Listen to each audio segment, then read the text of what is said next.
Can I get this to hold nicely? Yeah, okay, we'll keep it there while I talk about wanting to kill myself. Awesome. I've struggled with suicidal ideation for more than half of my lifetime. Yeah, it makes living kind of a doozy when you really don't have a will to stick around. The only reason that I'm here is for other people. You have to live. You have to want to live for yourself first and foremost. This is what I will always tell other people. Very ironic, considering I can hardly follow it myself.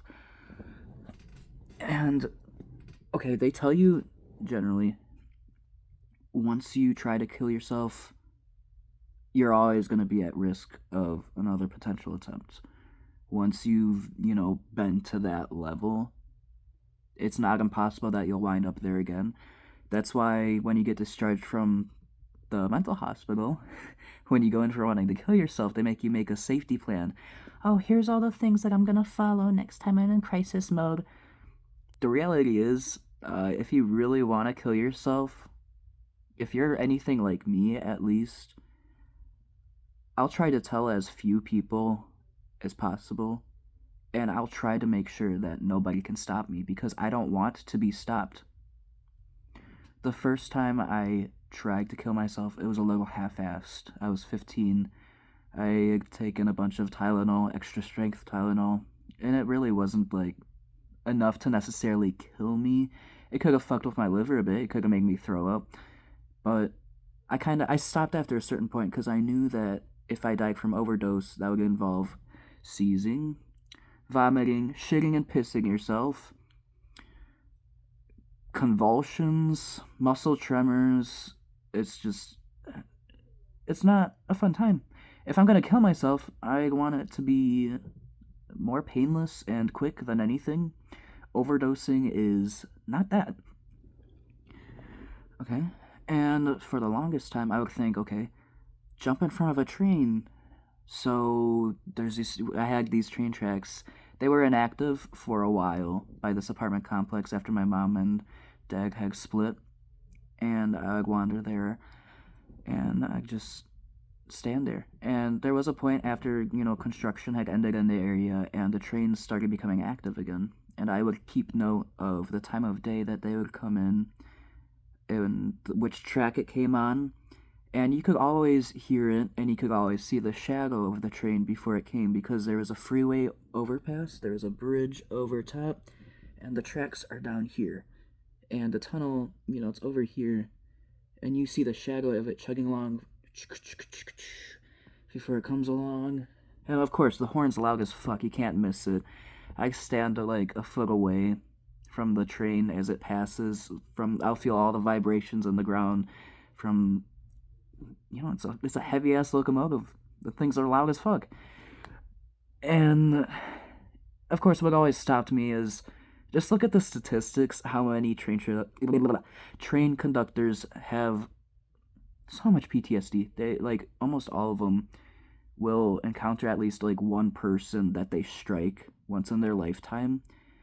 And by the time that you see a person on the tracks and you go to pull the emergency brakes, the train, it's moving so fast it may not seem like it because of how large it is, but the velocity it is going at, it cannot possibly stop in time.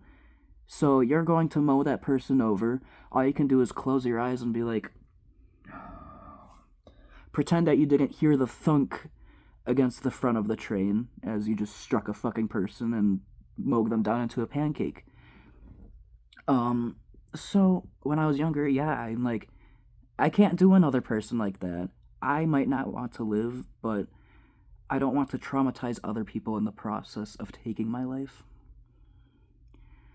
That's why, in November, I took the belt that I wear around my waist every day at work. I went out to a wooded area and I tried to asphyxiate myself. I wrapped it around the trunk of a tree, dig the belt, slipped my neck in between it, and it's really not easy. I thought it would be easier. It's not.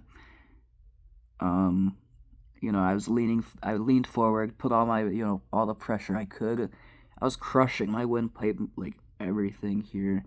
And I can hear myself, my body fighting for oxygen as I'm depriving it. I could feel myself like fighting, squeaking for air. I don't know if I'll ever be able to really forget the sound of that. I kind of tried to block it out of my mind because it really is disturbing. I was kind of, you know, grasping out. I was like grasping at the blades of grass in front of me as my vision was starting to go. And I know if I had only lasted like 15, 20 more seconds, I could have succeeded. I could have killed myself, and sometimes, no, I do wish I succeeded. Sometimes, no, I don't know. I hate how I must make a really ugly face right there when I do that. Um, this is what's fucking horrible about living with like chronic suicidal ideation. You'll feel so certain like you wanting to be successful, but then you're like, then you have some good days, and then you're like, oh, maybe I do want to live. And then the mental illness starts mental illnessing again, and you're like, why didn't I finish what I started? I'm just so fucking fed up. You might be thinking, well, Leo, why do you want to kill yourself? Gee, no, I don't know. It couldn't possibly be because of, you know, the state that our world is in, how fucking horrible it is, how my faith in humanity just dwindles constantly. The chronic pain, all the emotional turmoil from everything that I've gone through. It doesn't really make for a very healthy mind that wants to stick around, especially when you're in pain almost all of the time. But it's like, what other methods are there? I did so much research over the years how to kill myself painlessly, as quick as possible. I'm just like, you can fail all of them. You can survive blowing your fucking brains out somehow. All it takes is like just one wrong angle. You'll just blow your face off, but you'll have your brain intact, and you'll fucking survive. You'll get rushed to a hospital. They'll some fucking miracle. They'll save you, and you'll be like, you'll just come out of that wanting, like wishing that you succeeded. I would be really fucking angry if I survived shooting myself in the head. That'd be pretty outrageous. Anyways, I bought myself concert tickets to see one of my favorite bands. That is on the 27th of this month. I did that as insurance. Basically, you can't kill yourself yet, buddy. You gotta experience this. You can try afterwards. I'm kind of contemplating just pawning off my ticket to somebody else and just killing myself, like trying to kill myself as soon as possible. But I don't fucking know. I don't get it. I'm so sick of this tug of war. I will never be able to make up my mind because I constantly swing between loving life, loving people, to fucking hating everybody, to hating life, and just wanting out.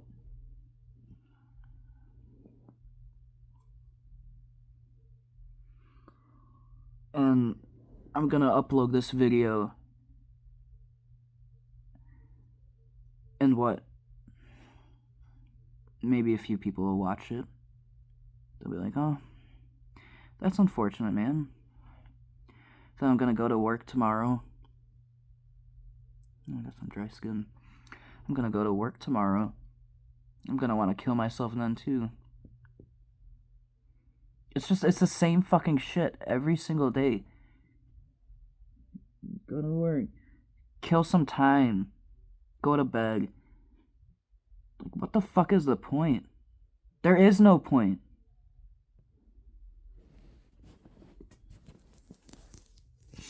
I'm sick. I'm sick and tired of just wishing that I wouldn't wake up the next day. I'm sick of wishing that I would get into a fatal car accident. I need something to happen to me so that I don't have to put in the effort of trying to off myself because I'm fucking sick of it. I just need to go. And I wish people could accept when somebody just needs to be dead. Like, I gotta go, man. I am not built for this world. It's funny, I'm talking about this and my hair's doing that. Yeah. Toodles!